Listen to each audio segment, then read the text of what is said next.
Bienvenidos todos a clase de Huyang, español nivel C2.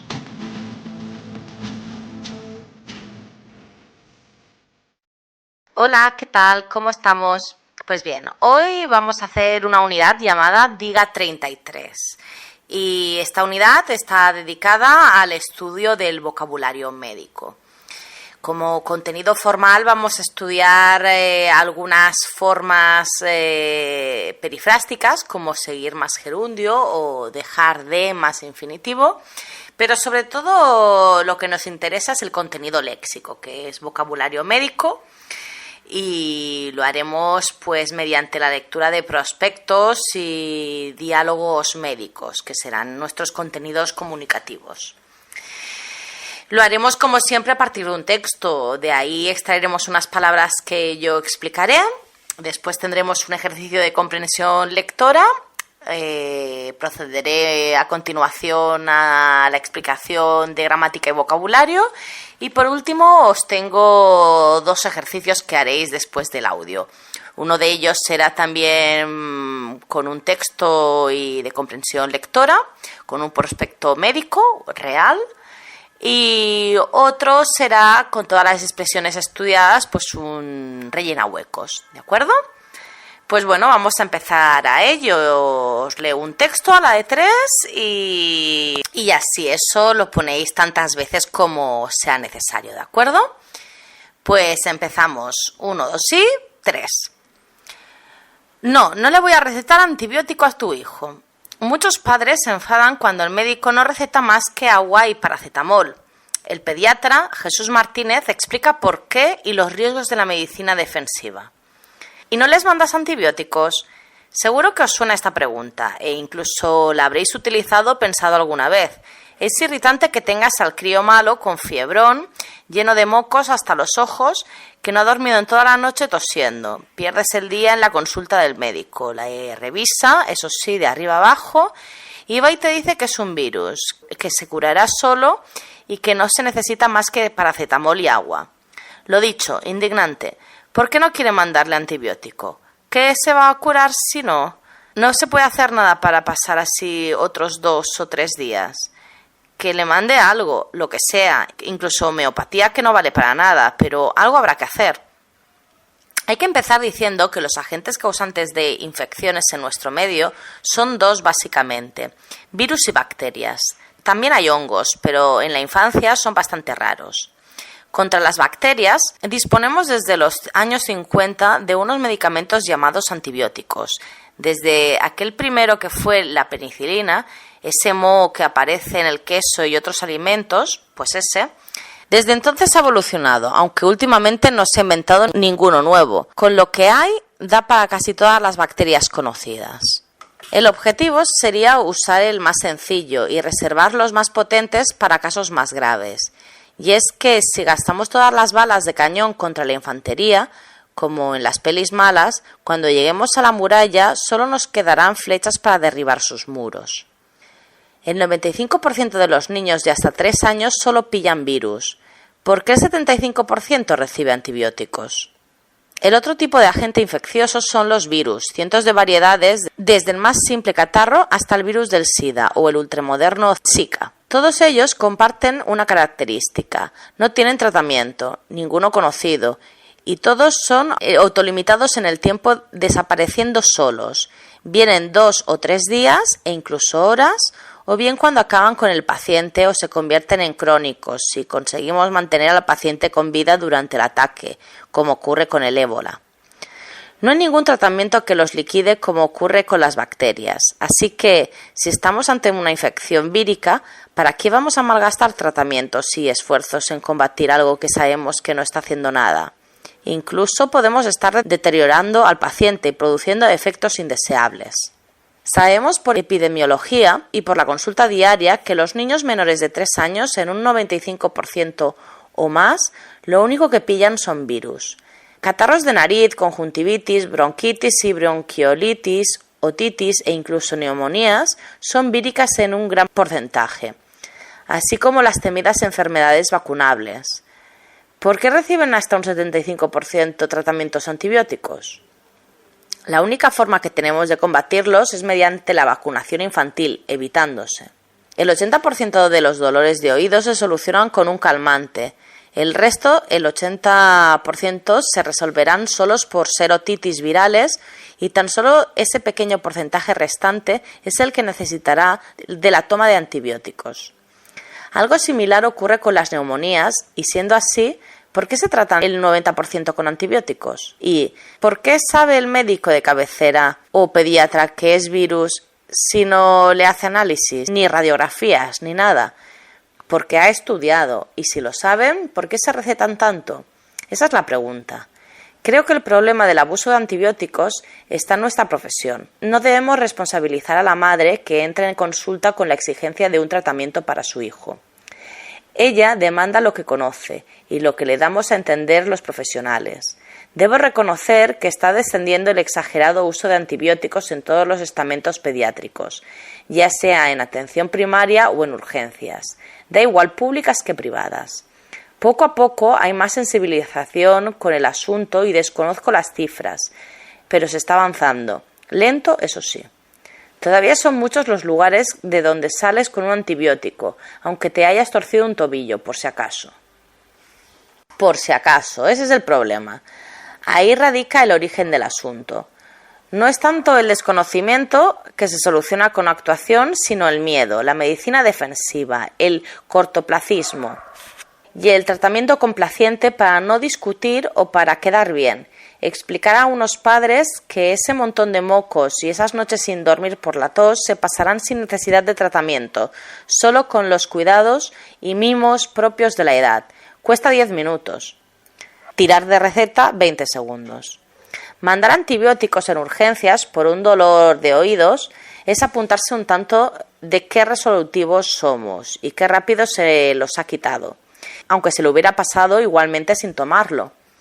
Tan solo hay que indicar que vuelva a su pediatra de atención primaria en 24 o 48 horas para ver evolución. Pero claro, para eso no irían a urgencias, van porque saben que ahí se lo mandan y les damos a entender que eso es lo correcto. Y de paso nos quejamos de que las urgencias están saturadas por chorradas. Lo hacemos francamente mal.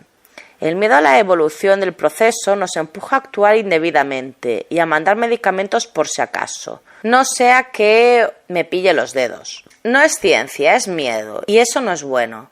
Es verdad que hacer las cosas bien es más difícil, es el camino tortuoso. El trecho llano es ser complaciente y dar todo lo que se pide y más, pues llévese ese antibiótico y también algún jarabe que algo le ayudará.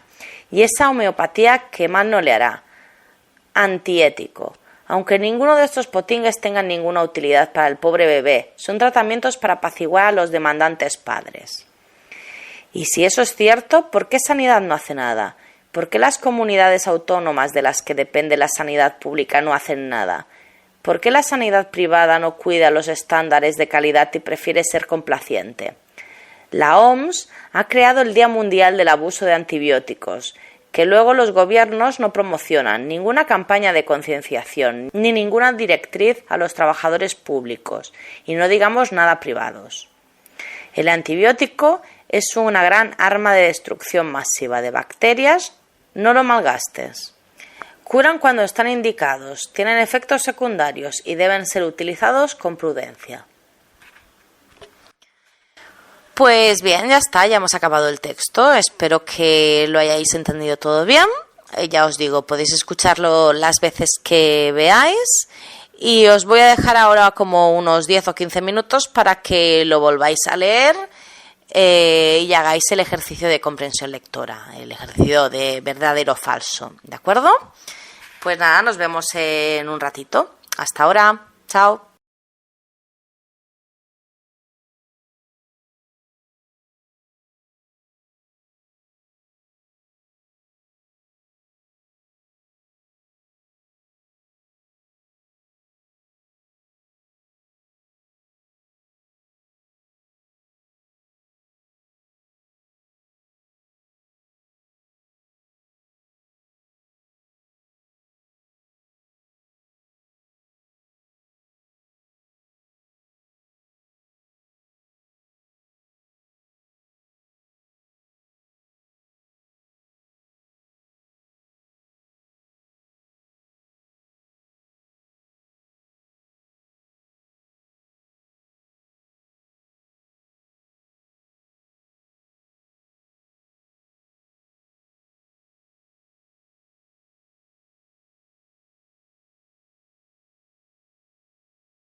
Bien, ¿qué tal ha ido? Supongo que no era muy complicado, ¿no? Si alguna palabra os ha resultado difícil, ya sabéis que tenéis siempre la opción del diccionario. Pues ya estáis acostumbrados a este tipo de ejercicios. Lo que vamos a hacer es leer las palabras que os he marcado como interesantes y después os explicaré la gramática y el vocabulario que hoy quiero repasar. La primera palabra que está marcada es fiebrón. ¿Sabéis de dónde viene? Viene de fiebre. Un fiebrón, el sufijo on significa grande. Yo puedo decir qué fiestón hemos hecho, una fiesta grande, o qué hombretón, qué hombre más grande. En este caso, qué fiebrón, qué fiebre más grande, qué altas temperaturas.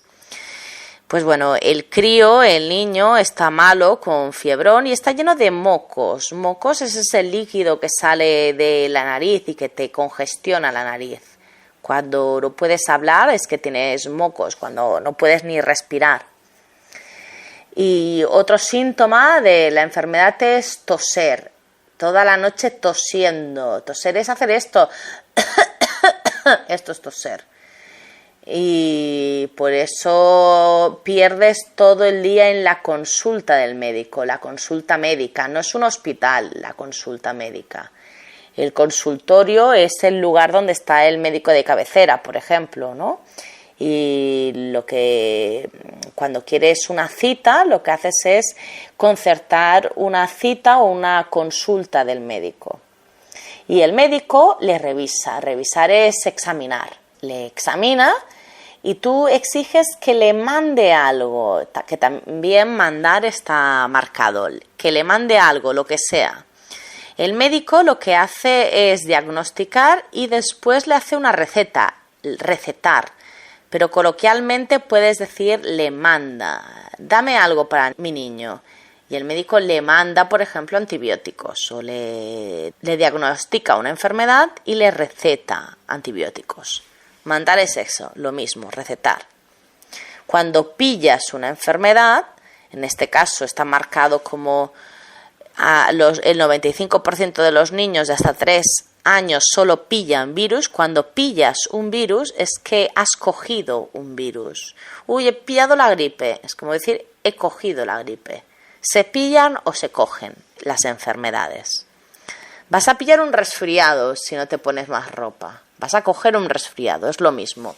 Un resfriado o un catarro. Aquí señalo catarro como un sinónimo de esto, de gripe, de resfriado.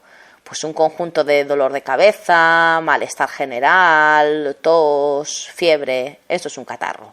Después hay más enfermedades, se incluye como catarros de nariz, pero después tengo aquí marcados otras enfermedades como conjuntivitis. Conjuntivitis es una inflamación ocular que es contagiosa. Nos pican los ojos y no podemos tolerar bien la luz. Esto es tener conjuntivitis, tienes como los ojos muy muy sensibles.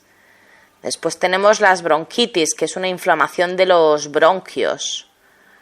O una otitis de los oídos, cuando tienes una inflamación y incluso te pueden supurar pus. O incluso una neumonía. Una neumonía es una enfermedad bastante grave que la pillan mucho los niños. También es una inflamación de los pulmones causada por una infección de un virus. Es como una gripe pero muy muy fuerte, apenas puedes respirar y te duelen los pulmones. Yo la tuve el año pasado y fue terrible la neumonía. Es esto, un dolor muy muy agudo en los pulmones. Y después indica así como las temidas enfermedades vacunables, que viene de vacuna. Una vacuna es una inyección que se pone para prevenir, para no tener otras enfermedades víricas. Por ejemplo, una enfermedad vacunable muy común cuando eres niño es la varicela, o la rubeola, el sarampión. Te salen muchos granos en la cara y en el cuerpo, incluso detrás de las orejas, y te pueden quedar marcas. Tengo muchísimo miedo a estas enfermedades porque de pequeña no pasé ni una y las puedo pasar de adultas, y es mucho más potente, ¿no? La varicela, por ejemplo. Los niños normalmente todos pillan la varicela, aunque se vacunan. Más hacia la mitad del texto he marcado la palabra cortoplacismo. Está hablando negativamente, está criticando el excesivo uso del antibiótico. Se receta demasiado antibiótico porque es una solución, un remedio a corto plazo. El cortoplacismo es un sustantivo hecho de esto, de querer algo siempre rápido, a corto plazo, en lugar de que la enfermedad se cure sola, a largo plazo, esperando más tiempo. Y después la penúltima palabra, expresión que he marcado es no sea que me pille los dedos. El miedo a la evolución del proceso nos empuja a actuar indebidamente y a mandar medicamentos por si acaso, por si las moscas, ¿no? No sea que me pille los dedos. La expresión que me he pillado los dedos es una locución que tiene el sentido de sufrir perjuicio o menoscabo en alguna empresa que tú creías que ibas a sacar provecho de ella. La última palabra marcada es potingues. Potingues es como en la unidad anterior cuando hablé de cacharros o incluso de trastos. Es lo mismo, pero para medicamentos o para cosméticos. Es una palabra peyorativa, o sea, con connotaciones negativas para hablar de, de medicamentos o de cremas que me pongo en la cara. Yo puedo decir, que utilizo muchos potingues, muchos cosméticos. O que el médico me ha dado muchos potingues, por ejemplo, jarabes, pastillas, etc. Esto es lo que sería potingues. Pues bien, vamos a completar todo lo dicho con vocabulario relacionado con las visitas médicas. Por ejemplo, yo os he comentado que tener una cita o concertar una cita era acordar o pactar una visita con el médico de cabecera o con un especialista, ¿no? Puedes concertar una cita en directo o por teléfono. Yo os había comentado que otros verbos típicos en el médico era diagnosticar, que eso lo hace el doctor, y es determinar el carácter de una enfermedad mediante un examen, el examen de todos sus signos. También lo que hace un doctor es auscultar al paciente, que es aplicar el oído en la pared torácica o abdominal con instrumentos adecuados para explorar los sonidos y los ruidos normales o patológicos producidos en los órganos. Por ejemplo, te ausculta con un estetoscopio el doctor y te hace respirar hondo y a veces te dice diga 33. Esto es un tópico. Cuando te dicen diga 33 es para ver los sonidos que hace tu tórax. También lo que puede hacer un doctor es palparte, que es tocar con las manos para saber si tienes algún tipo de bulto o alguna cosa maligna. Palpar es un método para revisar o para hacerte una revisión, que es un examen.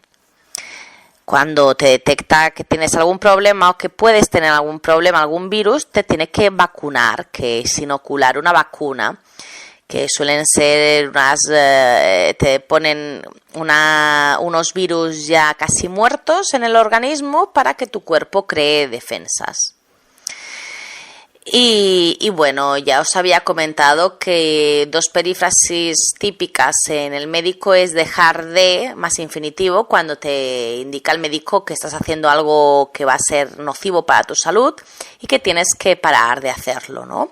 Estos hábitos nocivos, por ejemplo, el médico te puede decir deje de tomar azúcar o deje de comer alimentos con sal, deje de fumar.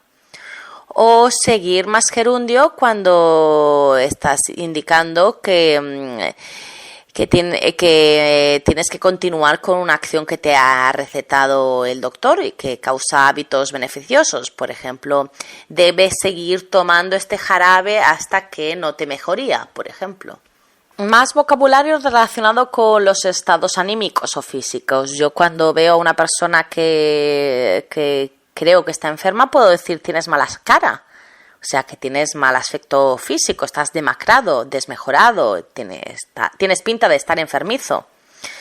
Uno de los síntomas una de las causas es porque tienes ojeras. Cuando estás muy enfermo tienes unas manchas en la parte interior del párpado a causa de no haber dormido mucho, por ejemplo, o de haber adelgazado demasiado. Cuando alguien ha adelgazado mucho, podemos decir que se ha quedado en los huesos o que está como en los huesos, o que está como un fideo, está esquelético o como un palillo. Y eso significa que tienes mal aspecto, tienes mala pinta. Lo puedes decir de una persona o lo puedes decir de una enfermedad. Yo puedo decir, el médico puede decir, uy, este bulto tiene mala pinta, vamos a tener que examinarlo. Puede ser que sea maligno, por ejemplo. O puede decir todo lo contrario, este bulto, tranquila, creo que tiene buena pinta, que va a ser benigno. Cuando una persona está mala, pero de estar mala empeora, va de mal en peor o pasa de castaño a oscuro, o sea que empeora su estado de salud. Vamos a incluir a este vocabulario que estamos estudiando material médico típico de un doctor. Por ejemplo, hemos mencionado el estetoscopio. Este aparato tan típico de los doctores, destinado a auscultar los sonidos del pecho o otras partes del cuerpo, por ejemplo, la espalda. Hay una parte que se lo ponen en los oídos los doctores y otra parte que te lo ponen en el pecho o en la espalda mientras te hacen respirar o decir 33, como os he dicho antes. La bata es la pieza de ropa blanca que utilizan los doctores como uniforme. También puedes tener una bata en casa, ¿no? O un llamado batín. Pero bueno, la bata es la típica del doctor. Y el bisturí sería el instrumento en forma de cuchillo pequeño que se utiliza para hacer cirugía o para hacer pequeñas incisiones. Es el cuchillito de los doctores. También la radiografía la conocéis, es este procedimiento para hacer fotografías dentro de tu cuerpo, para verte por medio de rayos X. Después tenemos una aguja o una aguja hipodérmica que se pone en una jeringa, que es un instrumento en el que se pone una vacuna o no, o con el que te hacen análisis de sangre, por ejemplo. A nadie le gusta que le pinchen con una jeringa o con una aguja, pero es muy habitual. Y la aguja es esa pieza de metal, ¿no?, que te inyectan, a través de la cual te inyectan sustancias en el cuerpo. Y por último, un instrumento también muy conocido es el desfibrilador. El desfibrilador es ese aparato que emite descargas eléctricas para establecer el ritmo cardíaco normal. Cuando tienes un paro cardíaco te ponen el desfibrilador. Y ya por último, en el anexo os he puesto una lista de especialistas médicos más habituales. Yo los leeré rápidamente. El médico general es el llamado médico de cabecera y el médico de cabecera lo que hace es derivar, después de examinarte, a un especialista si él lo cree conveniente. Pero primero tienes que pasar por el médico de cabecera. Y tenemos varios especialistas médicos. Por ejemplo, un pediatra es un médico para los niños. O un cardiólogo, cardio, del corazón, como lo dice la palabra. Geriatra es para los abuelos, para la vejez, para la gente mayor. Un oftalmólogo es muy habitual y es para las enfermedades de los ojos. Tienes un problema ocular, una conjuntivitis, vas al oftalmólogo. Pero si tienes una otitis, vas al otorrinolaringólogo. Es una palabra muy larga, otorrinolaringólogo, que es el que trata de enfermedades del oído, de la nariz y de la laringe. Por eso es tan largo el nombre, porque trata varias cosas. Un psiquiatra, ya lo sabéis, es el especialista de la psique, ¿no?, de las enfermedades mentales. O un neurólogo del sistema nervioso, de las neuronas, ¿no? O un urólogo del aparato urinario. Este no es muy simpático. O incluso un ginecólogo, que sería para las mujeres, el que te examina. Incluso un alergólogo, que es el encargado de las afecciones alérgicas, el de las alergias. Yo, menos mal que no tengo ninguna alergia, pero bueno, cada vez hay más gente alérgica. Pues estas personas lo que hacen es ir a un alergólogo. Y ya está, he ido muy rápido, pero no teníamos mucho tiempo. Ya os digo, toda la información la tenéis escrita y ahora lo que os voy a dejar es un tiempo para hacer 2 ejercicios. Nos despedimos. El primer ejercicio ya os he comentado que es un ejercicio de comprensión lectora sobre un prospecto real de aspirina. Así nos acostumbramos a textos reales. Y después tenemos un ejercicio de rellena huecos con todas las expresiones que os he estado explicando. Y ya está. Espero que vaya bien